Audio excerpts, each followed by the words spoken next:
Se dijeron muchas cosas sobre la causa del accidente, por ejemplo que Senna cometió un error de conducción, que se dio la suspensión trasera o que sufrió un microdesmayo. Nada de eso fue cierto. Ayrton era un profesional con una preparación física envidiable y que con los años había moldeado su cuerpo desde el de un flacucho esmirriado en uno fibroso y fuerte para hacerlo más resistente a las demandas acordes a un atleta de alto rendimiento como lo debe ser un conductor de Fórmula 1. Este es el informe expedido el 24 de marzo de 1994 por el Centro de Prácticas Deportivas de la Universidad de Sao Paulo. En dicho informe médico, en donde los resultados de Senna están en la columna donde dice Aluno y donde dice Padrao, son los del médico Nuno Cobra. Lo que muestra en detalle este diagnóstico es que el rendimiento aeróbico de Ayrton es excelente. También en algún momento se llegó a decir que la posible causa del accidente fue que su monoplaza pisó un elemento que estaba en la pista cuando abandonaba la recta principal, argumento que luego fue obviamente desechado. Pero todo fue mucho más allá, porque incluso una afamada cadena televisiva británica armó y montó un conocido documental que muchos de ustedes deben haber visto, con magníficas y excelentes imágenes para su tiempo, simuladas por computación, en donde se aseguraba que la causa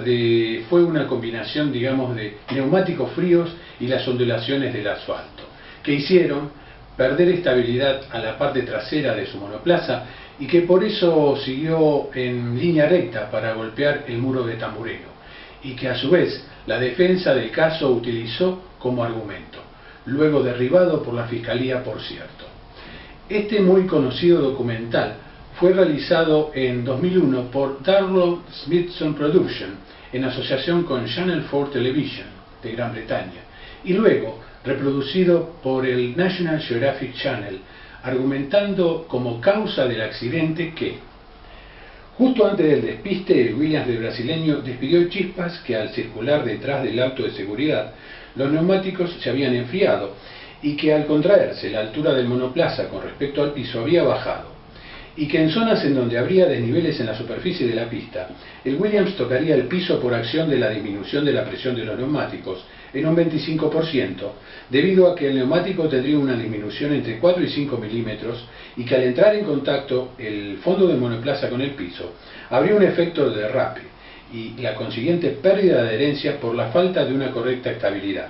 perdiéndola cuando la parte trasera del Williams patinó, aunque Senna trató de compensar, pero el morro del monoplaza se clavó y patinó hacia la derecha, despistándose en Tamburello.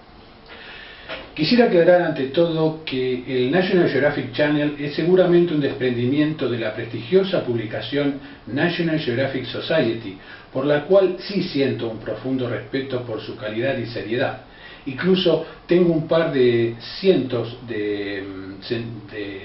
publicaciones que vengo leyendo desde hace muchos años. Pero estos argumentos volcados en este documental en coproducción con el británico Channel 4 está lleno de incorrecciones. Como por ejemplo esta, un grave error ortográfico en el título del documental al escribir el nombre de Senna. Pero más allá de esto, si bien podría tomarse como anecdótico, lo más importante es que contiene incorrecciones argumentativas y de forma, algo diría sospechosamente suspicaz, siendo por cierto coincidentes y correlativas al argumento de la defensa de los procesados en el juicio por aquellos años. Vamos por partes. Argumentar que los neumáticos no tenían la temperatura ideal es un gran error, puesto que Senna no se despista en Tamburello luego de que el auto de seguridad libera la pista, sino más de una vuelta después. Y sobre todo en un sitio como Tamburello, en donde si bien hay tremendas fuerzas de flexión y torsión para con el chasis, la fuerza G en Tamburello según la computadora de Williams de Senna era de 3.62. No hay ninguna acción frenante ni ningún radio cerrado de giro que brinde algún síntoma por mínimo que sea, de falta de temperatura en la banda de rodamiento de los neumáticos del Williams, antes de llegar a ese sitio, ni de cualquier otro monoplaza de los que circulaban en pista en esos momentos. El Williams de Senna no se despistó en la vuelta siguiente a la salida del auto de seguridad, sino en la subsiguiente. En su última vuelta completa, el brasileño había logrado el tercer mejor tiempo hasta ese momento en la carrera, y eso significa que los neumáticos estaban, como en todos los restantes monoplazas que estaban aún girando, en perfectas condiciones de temperatura en su banda de rodamiento durante aquel cálido día en Imola. ¿Que el FW16 desprendía chispas? Claro que sí, como aquí vemos. Las producían los patines de titanio que tenía el fondo del monoplaza, y es una solución utilizada en la Fórmula 1 desde hace unas décadas. No es nada anormal que estos patines de titanio toquen el piso en casi todos los circuitos del mundo. Es el denominado y conocido en inglés como bumping, un efecto que se da cuando el monoplaza copia ondulaciones o protuberancias, si está configurado con mucho recorrido suspensional. Dichos patines cumplen dos funciones. La primera es para que, en caso de que el chasis pierda la altura deseada con respecto al suelo, su despeje, no sobrepase los parámetros deseados y se transformen en indeseados. Por el simple hecho de no perder efectividad en el apoyo aerodinámico, y la segunda función es para resguardar y evitar que el fondo del monoplaza no golpee contra el piso y se deteriore. Las chispas se ven en la categoría en los 2000. En los 90, aquí un Williams. En los 80, aquí otro Williams. Por cierto, Senna ya había manejado un Fórmula 1 que tenía un mínimo y exiguo despeje o altura con respecto al piso, y lo hizo durante toda una temporada sin sufrir despiste inesperado o inexplicable por ello. Obviamente, huelgan los comentarios sobre la sensibilidad de tan exquisito conductor. El fondo plano del Lotus se fijaba en la práctica de manera de resultar más bajo en los laterales, y por ese motivo dicho monoplaza desprendía tal cantidad de chispas al circular en pista, dado que en los extremos, delante de las ruedas posteriores, había dos largos patines de titanio. Fue seguro que por esas épocas Lotus reintrodujo en la categoría, por vía de otro recurso, un tipo de corrector de altura para bajar el monoplaza en carrera, más allá del despeje reglamentario que se puede medir solo en boxes. De esta manera, Gerard Ducarouche, su diseñador, lograba que, circulando, el monoplaza asumiera una postura de nariz levantada, recreando un vago efecto Venturi con el punto más bajo justo delante de las ruedas y el difusor inferior trasero, y ese era el motivo que justificaban los patines laterales, ya que el Lotus tocaba la superficie en ese punto mucho más que el resto de los monoplazas, dada la menor altura relativa al piso. Asumiendo así que tanto en aquella época en todas las pistas del Campeonato Mundial del 86 como en San Marino 94, que es el tema que nos ocupa, que las ondulaciones de la pista no influyeron absolutamente nada con respecto al comportamiento aerodinámico ni de aquel Lotus ni de este Williams, porque ni aquel Lotus nunca tuvo un despeje al piso inferior a lo aconsejable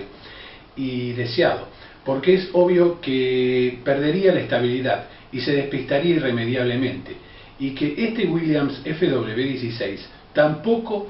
tuvo un despeje menor al estipulado, y que jamás el chasis hizo contacto con el asfalto, porque no lo permiten los patines de titanio, ni siquiera por las ondulaciones en la curva Tamburello,